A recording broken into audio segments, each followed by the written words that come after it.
Assalamualaikum warahmatullahi wabarakatuh. Perkenalkan, nama saya Muhammad Aris Azhari, NIM 2020531109. Di sini saya akan menjelaskan sebuah materi dari mata kuliah metodologi penelitian, yaitu Assalamualaikum warahmatullahi wabarakatuh. Perkenalkan, nama saya Muhammad Aris Azhari, NIM 2020531109. Di sini saya akan menjelaskan materi dari metodologi penelitian, yaitu proses penelitian scientific inquiry. Nah,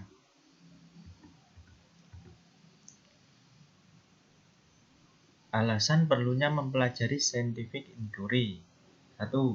Scientific inquiry membuat kita lebih knowledgeable atau berpengetahuan, dalam arti kita mempunyai dasar untuk mengemukakan pendapat kita. Yang kedua, menerangkan lebih lengkap dan lebih dalam dan komprehensif. Yang ketiga, membuat kita lebih berbudaya, dalam arti apa yang kita ungkapkan selalu didasarkan pada fakta.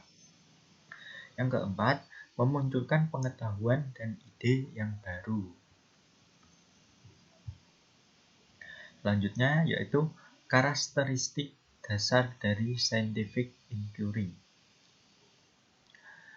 Yang pertama yaitu berdasarkan fakta, didasarkan pada kenyataan atau fakta di lapangan. Yang kedua bersifat objektif, yaitu jelas sumbernya sehingga penelitian yang dihasilkan dapat juga dilakukan oleh peneliti lain dan kondisi dan bidang yang sama. Yang ketiga dapat dianalisis, adanya proses yang tepat dan benar untuk mengidentifikasi masalah dan menentukan metode untuk pemecahan masalah yang sesuai dengan metodologi yang telah dipilih. Yang keempat, bersifat kuantitatif, harus terukur berdasarkan argumentasi ilmiah sehingga kesimpulan yang dibuat secara rasional didasarkan pada bukti-bukti yang tersedia dan didukung oleh pengembangan konsep dan teori yang hasilnya dapat dipertanggungjawabkan secara ilmiah. Yang kelima yaitu berpikir deduktif hipotesis. Riset area deduktif sangat sulit ditemukan dalam melakukan penelitian, sehingga dalam pola pikir deduktif digunakan hipotesis. Yang terakhir, berpikir induktif general. Pola induktif lebih dominan dipakai dalam melakukan penelitian yang dimulai dari yang khusus mengarah ke arah yang lebih umum. Nah, di sini ada alur langkah dari penelitian ilmiah. Alur dari langkah penelitian ilmiah yang pertama adalah permasalahan, yaitu permasalahan dari penelitian ilmiah. Selanjutnya adalah pengumpulan literatur yang berkaitan dengan penelitian ilmiah. Selanjutnya yaitu permasalahan yang ada di lingkup penelitian ilmiah. Setelah itu yaitu metodologi desain, selanjutnya pengumpulan data, selanjutnya analisa data, selanjutnya yaitu hasil penelitian, dan yang terakhir adalah refine hipotesis.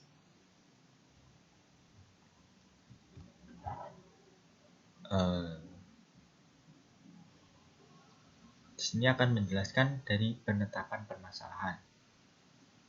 Penetapan permasalahan state general problem dengan cara sebagai berikut. 1. Ungkapkan sesuatu secara umum. Mengungkapkan ide secara umum atau general.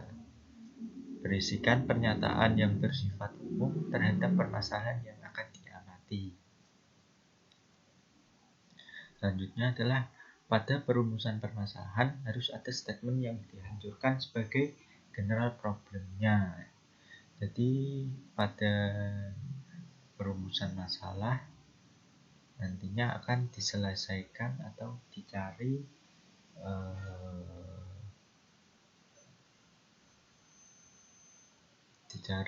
penyelesaian dalam perumusan permasalahannya. Yang ketiga yaitu perlunya scientific reasoning agar kita lebih bisa memahami dan memanfaatkan informasi ilmiah dalam kehidupan sehari-hari. Yang keempat ada beberapa contoh pertanyaan yang memerlukan jawaban secara ilmiah. Contoh dari pernyataan itu adalah, benarkah alam ini terus mengalami perkembangan?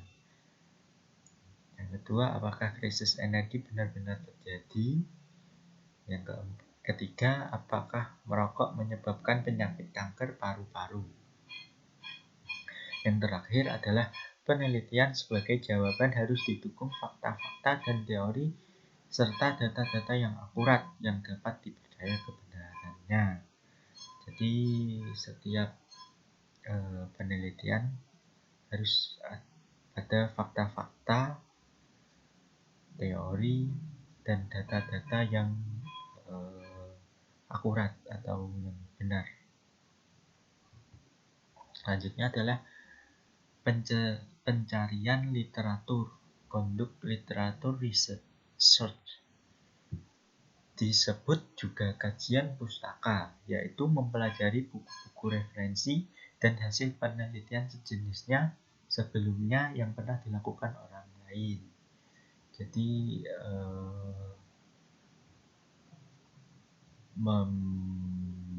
mempelajari dari sumber-sumber atau referensi dari penelitian yang sama pada penelitian yang dilakukan oleh orang lain. Yang kedua adalah tujuan kajian pustaka ialah untuk mendapatkan landasan teori mengenai masalah yang akan diteliti. Jadi pada kajian pustaka nantinya akan mendapatkan sebuah landasan teori untuk penelitian yang dilakukan. Yang ketiga, teori merupakan pijakan bagi peneliti untuk memahami persoalan yang diteliti dengan benar dan sesuai dengan kerangka berpikir ilmiah. Yang keempat, sumber literatur yang terkait dengan ide yang berupa buku, artikel, majalah, jurnal, dan lain sebagainya. Jadi sumber literatur banyak, ada buku, artikel, majalah, jurnal, dan lain yang dapat dijadikan sumber. Berupa posisi relatif dari topik, ide, atau problem yang diteliti dan digambarkan dalam suatu kerangka penelitian, di mana nantinya kerangka tersebut akan memberikan kontribusi pada perkembangan ilmu pengetahuan atau knowledge. Yang kelima yaitu buat daftar literatur. Jadi setelah membuat sumber literatur, setelah itu yaitu membuat daftar literatur. Jadi daftar literatur dikumpulkan yang terkait dengan permasalahan berupa berbagai teori, teknik, metode, temuan-temuan lainnya yang pernah digunakan oleh orang lain untuk mengatasi atau menjawab permasalahan yang hampir sama. Yang keenam yaitu lakukan analisa terhadap kelemahan, kelebihan, persamaan, perbedaan dari berbagai teori, teknik, metode dari hasil rangkuman dan ringkasan dari literatur tersebut. Yang terakhir yaitu hal ini dimaksudkan untuk menginterpretasikan penelitian yang akan kita lakukan dibandingkan dengan penelitian terdahulu. yang disajikan dalam konteks yang berbeda. Setelah semua bahan terkumpul, daftarkan atau cantumkan semua literatur yang terkait dengan masalah. Buat listnya pada bagian daftar pustaka.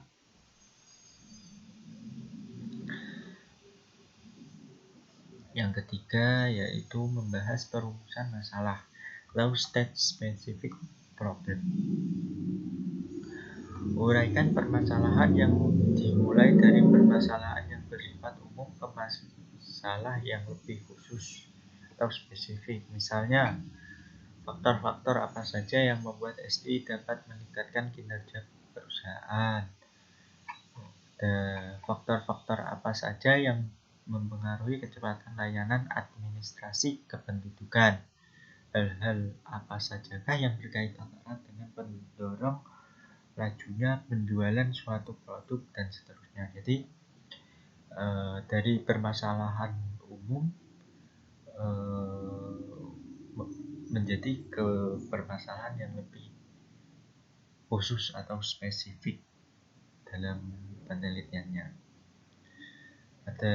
Dengan statement permasalahan di atas, banyak hal yang dapat kita uraikan untuk menjawab problem statement-nya. Selanjutnya yaitu desain penelitian atau desain metodologi. Desain penelitian berisikan pengetahuan, algoritma, metode, produk, sistem, model, dan lain sebagainya.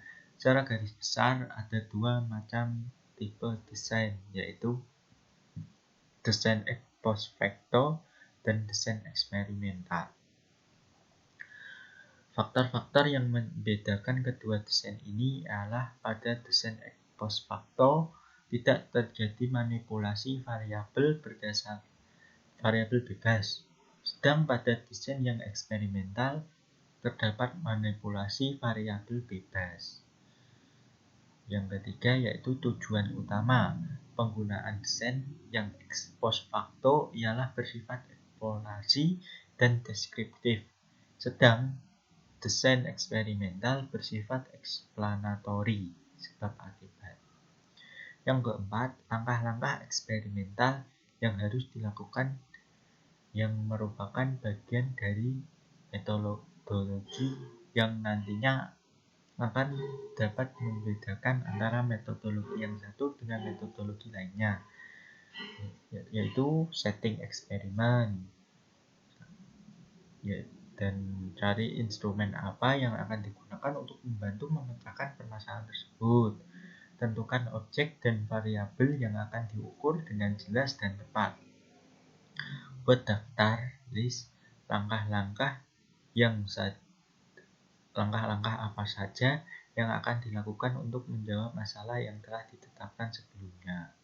Yang terakhir, gunakan berbagai macam teknik, alat, instrumen, dan sebagainya untuk yang tepat untuk setiap tahapan. Yang kelima yaitu pengumpulan data, gather data. Data dapat dibedakan menjadi beberapa jenis berdasarkan hal-hal berikut. 1. Jenis data menurut cara memperolehnya. Data primer, data yang diambil langsung dari objek penelitian. Mohon maaf, ada peringatan baterai.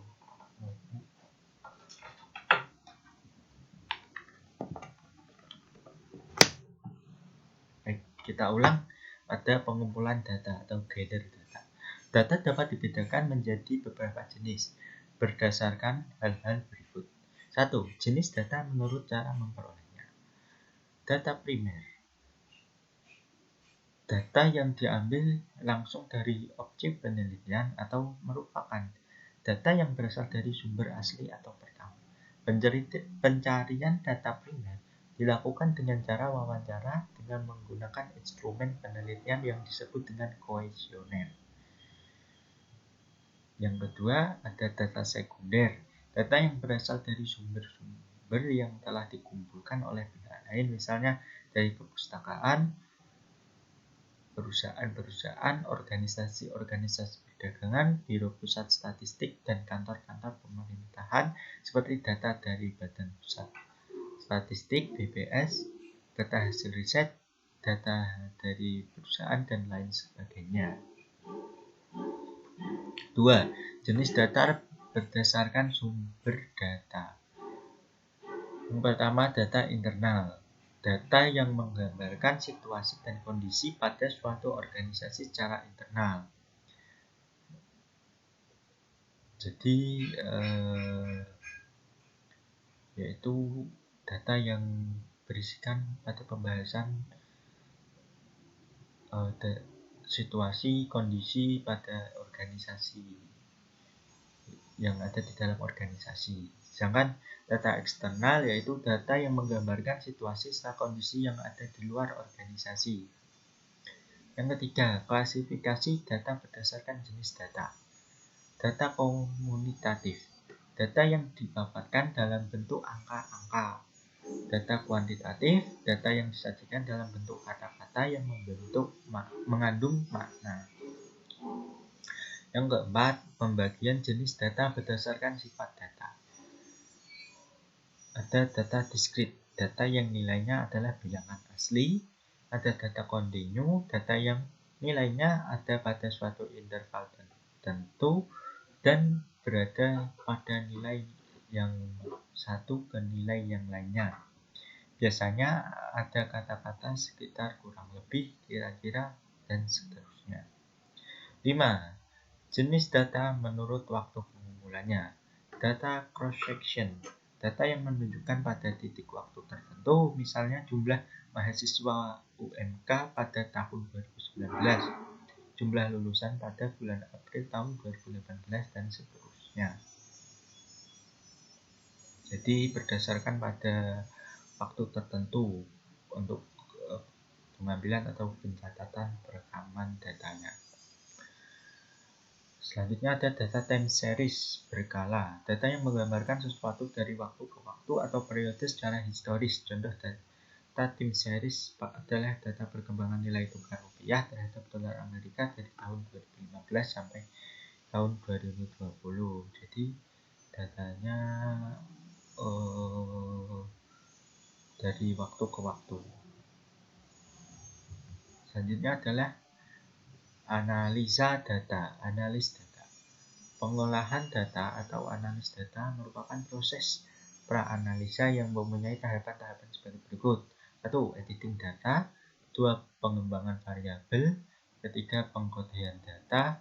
4. Cek kesalahan. 5. Membuat struktur data. 6. Cek pre-analisa komputer. 7. Tabulasi. Analisa data merupakan interpretasi hasil pengamatan atau hasil penelitian. Interpretasikan data yang sebelum melakukan penelitian dengan data sesudah melakukan penelitian. Misalnya, dalam sebuah organisasi kinerjanya meningkat, uraikan berdasarkan jelas alasannya. Misalnya karena bisnis prosesnya sudah disederhanakan atau karena data yang terkumpul tingkat akurasinya tinggi, dan lain sebagainya. Yang ketujuh, hasil penelitian atau report result. Laporan penelitian atau laporan akhir harus berani mengungkapkan dan menuliskan apa yang didapat selama melakukan penelitian, atau harus mampu menginterpretasikannya secara objektif. Bila hasilnya tidak pasti, ada baiknya kita buat dalam bentuk statement berupa pertanyaan-pertanyaan saja. Kedua, jangan pernah membuat interpretasi penelitian secara subjektif. Misalnya, sistem ini meningkat, sistem ini lebih baik, tidak ada baseline-nya, karena sesuatu sistem bisa dikatakan baik namun belum tentu mampu meningkatkan kinerja yang ada. Yang ketiga, tuntaskan interpretasi yang kita buat. Bagaimana faktor-faktor tersebut memberikan kontribusi bagi perusahaan yang menggunakan sistem informasi. Yang ke-8 yaitu kesimpulan. Kesimpulan yang dibuat harus didasarkan pada data-data yang telah dikumpulkan dan berupa jawaban dari permasalahan. Review kembali kelemahan-kelemahan yang ada dalam penelitian serta jelaskan kenapa kelemahan itu bisa terjadi dan berikan solusi untuk memperbaikinya. Rangkum isi kesimpulan dengan tidak merumuskan kesimpulan berdasarkan pengetahuan umum dan hindari kata-kata yang dapat menimbulkan keraguan seperti kira-kiranya, mungkin, dan lain sebagainya. Yang terpenting dari bab kesimpulan adalah utarakan future research agar orang lain dapat melanjutkan penelitian ini pada penelitian berikutnya. Baik, itulah penjelasan materi dari proses penelitian atau scientific inquiry pada mata kuliah metodologi penelitian.